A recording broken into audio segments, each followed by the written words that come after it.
तो इस वीडियो में आज हम बात करेंगे क्या अच्छा है, वर्क फ्रॉम होम या फिर वर्क फ्रॉम ऑफिस। मार्च 2020 से पहले सब चीज नॉर्मल चल रही थी।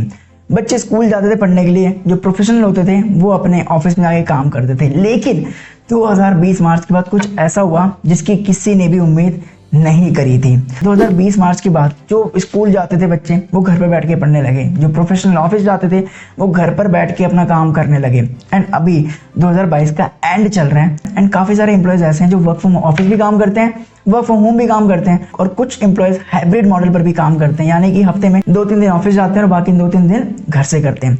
तो इस वीडियो में आज हम यही बात करेंगे कि क्या बेटर है, वर्क फ्रॉम ऑफिस या फिर वर्क फ्रॉम होम। दोनों के अपने अपने फायदे हैं और दोनों के अपने अपने नुकसान हैं। तो इस वीडियो में हम यही डिस्कस करेंगे। So without any further delay let's begin the video. तो बेसिकली इस वीडियो में ना आज हम 3 पैरामीटर्स के बारे में बात करेंगे और उन 3 पैरामीटर को एक्सप्लेन करके बताएंगे कि वर्क फ्रॉम होम अच्छा है या फिर वर्क फ्रॉम ऑफिस। दोनों के अपने अपने फायदे, दोनों के अपने अपने नुकसान है, तो वो चीज़ हम डिस्कस करेंगे।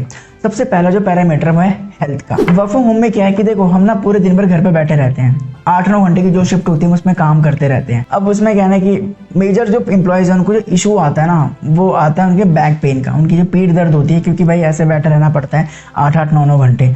और ये सेम इशू उनको भी आता है जो ऑफिस में भी काम करते हैं। इनफैक्ट मेरे कुछ ऐसे भी दोस्त हैं, ठीक है, जो घर पे बैठे बैठे वर्क फ्रॉम होम करते करते आलस आ चुका है, उसके अंदर आलसी बन चुके हैं, अब उनका मन ही नहीं करता है, ठीक है। तो ऊपर से मेंटल हेल्थ पे भी काफ़ी इशू पड़ता है, क्योंकि आप अकेले रहते हो, अकेले काम करते हो, उतना ज़्यादा कम्युनिकेशन नहीं हो पाता, उतना फ्रेंड सर्कल है काफ़ी लिमिटेड हो जाता है, ठीक है। तो कहीं ना कहीं मेंटल हेल्थ इशू भी आ जाते हैं। अगर हम बात करूँ वर्क फ्रॉम ऑफिस की, तो उसके अंदर ये है ना कि यार कम से कम फिजिकल एक्टिविटी तो होती रहती है, बॉडी की जो फिजिकल मूवमेंट है वो होती रहती है। ट्रैवल करते हैं, मेट्रो में कर रहे हैं या फिर कैब से जा रहे हैं, कहीं पे भी जा रहे हैं, तो उठना बैठना चलना फिरना होता है। बट अगर वर्क फ्रॉम होम है, फिजिकल बॉडी मूवमेंट नहीं हो पाती। लेकिन देखा जाए ना तो हेल्थ का इशू दोनों में आता है, चाहे वर्क फ्रॉम होम हो चाहे वर्क फ्रॉम ऑफिस हो। और 2 तरीके के इशू आते हैं, पहला आता है मेंटल हेल्थ का इशू, दूसरा आता है फिजिकल हेल्थ का इशू। अब देखो मेंटल हेल्थ का जो इशू है इसको सॉल्व आउट करने के लिए हम मेडिटेशन कर सकते हैं, हम लोग चैंटिंग कर सकते हैं। चैंटिंग मतलब भगवान का नाम ले सकते हैं 15 से 30 मिनट तक।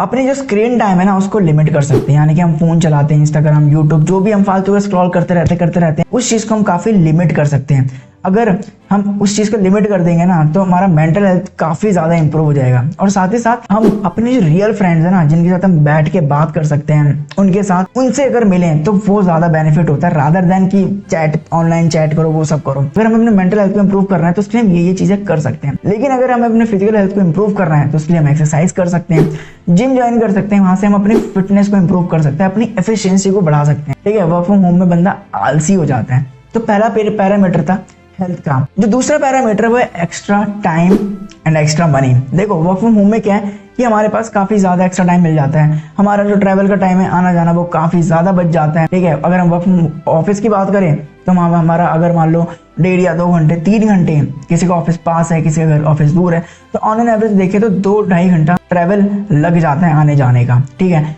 लेकिन अगर हम घर पे बैठ के काम कर रहे हैं तो हमारे पास एक्स्ट्रा टाइम भी हो जाता है। अब तुम कुछ सोचो, 8-9 घंटे की शिफ्ट होती है, तो क्या 8-9 घंटे का काम होता है? बिल्कुल भी नहीं।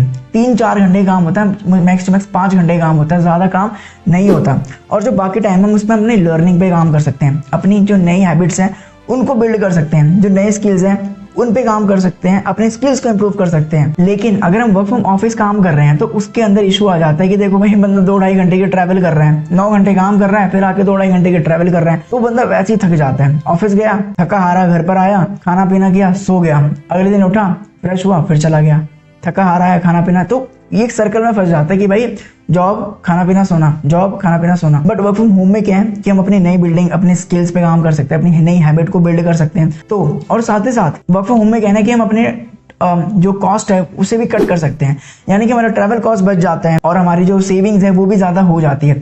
लेकिन अब वर्क फ्रॉम ऑफिस की बात करें तो हमारा ट्रैवल कॉस्ट है वो भी आ जाता है।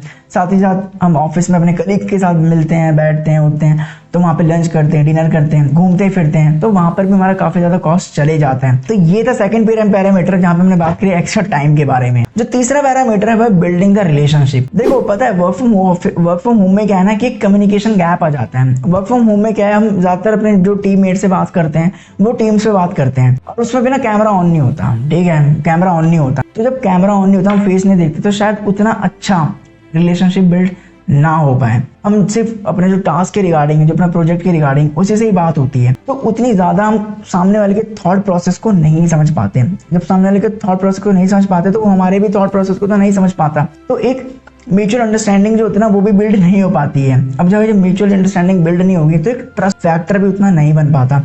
तुम खुद देखो कि वो फ्रेंड जो तुमसे रेगुलर मिलते हैं तुम उन पे ज़्यादा ट्रस्ट करते हो, या फिर जो फ्रेंड ऑनलाइन वाले हैं तुम उन पे ज़्यादा ट्रस्ट करते हो। जिन फ्रेंड से तुम रेगुलर मिलते हो, बातचीत करते हो, उन पे तुम ज़्यादा ट्रस्ट करते हो। सेम अगर वर्क फ्रॉम ऑफिस की बात करा जाए तो वर्क फ्रॉम ऑफिस में क्या, हम अपने ऑफिस जाते हैं, अपने कलीग के साथ मिलते हैं, उनके साथ बैठते हैं, हंसी मजाक करते हैं, उनके साथ लंच करते हैं, उनके साथ डिनर करते हैं, उनके साथ अपनी बातें शेयर करते हैं, वो हमसे अपनी बातें शेयर करते हैं, जिससे कि एक म्यूचुअल अंडरस्टैंडिंग बिल्ड होता है। अब जब म्यूचुअल अंडरस्टैंडिंग बिल्ड होता है ना तो उससे क्या होता है, ट्रस्ट फैक्टर भी बिल्ड हो जाता है, और जब ट्रस्ट फैक्टर बिल्ड होता है तो रिलेशनशिप बिल्डिंग बहुत ही अच्छी हो जाती है। और जब रिलेशनशिप बिल्ड हो गया ना एक बार, तो वो लॉन्ग टर्म के लिए भी काफी ज्यादा फायदा देता है। तो दोस्तों अगर इस वीडियो में पूरे कंक्लूड करूँ ना, तो हमने इस वीडियो में 3 पैरामीटर्स के बारे में बात करा। जो पहला पैरामीटर था वो था हेल्थ का। इसमें हमने बात करा कि कैसे हमें क्या क्या इश्यूज आते हैं जब हम वर्क फ्रॉम होम काम करते हैं या फिर वर्क फ्रॉम ऑफिस काम करते हैं। दूसरे फैक्टर पे हमने बात करा कि हमारे पास एक्स्ट्रा टाइम होता है अगर हम वर्क फ्रॉम होम करते हैं, कॉस्ट कटिंग कर सकते हैं, अपनी सेविंग को और भी ज्यादा बढ़ा सकते हैं। तीसरा पैरामीटर पे हमने बात करा कि हमारा जो कम्युनिकेशन गैप है, ठीक है, जो वो कितना ज्यादा हो जाता है अगर हम वर्क फ्रॉम होम कर रहे हैं। लेकिन अगर हम वर्क फ्रॉम ऑफिस कर रहे हैं तो ट्रस्ट बिल्ड होता है, हमारे एक रिलेशनशिप बिल्ड होता है अपने कलीग्स के साथ, तो जो लॉन्ग टर्म में काफी ज्यादा फायदा देता है। सो आई होप गाइस कि तुम्हें वीडियो पसंद आई होगी। तुम्हें कौन सा बेटर लगता है, वर्क फ्रॉम ऑफिस या फिर वर्क फ्रॉम होम? तुम मुझे कमेंट सेक्शन में कमेंट करके बता सकते हो। इस वीडियो में इतना ही। बाकी ऐसी इंटरेस्टिंग वीडियो देखने के लिए तुम इस चैनल को सब्सक्राइब भी कर सकते हो। मिलता हूं मैं तुमसे नेक्स्ट वीडियो में, तब तक के लिए थैंक्स फॉर वॉचिंग।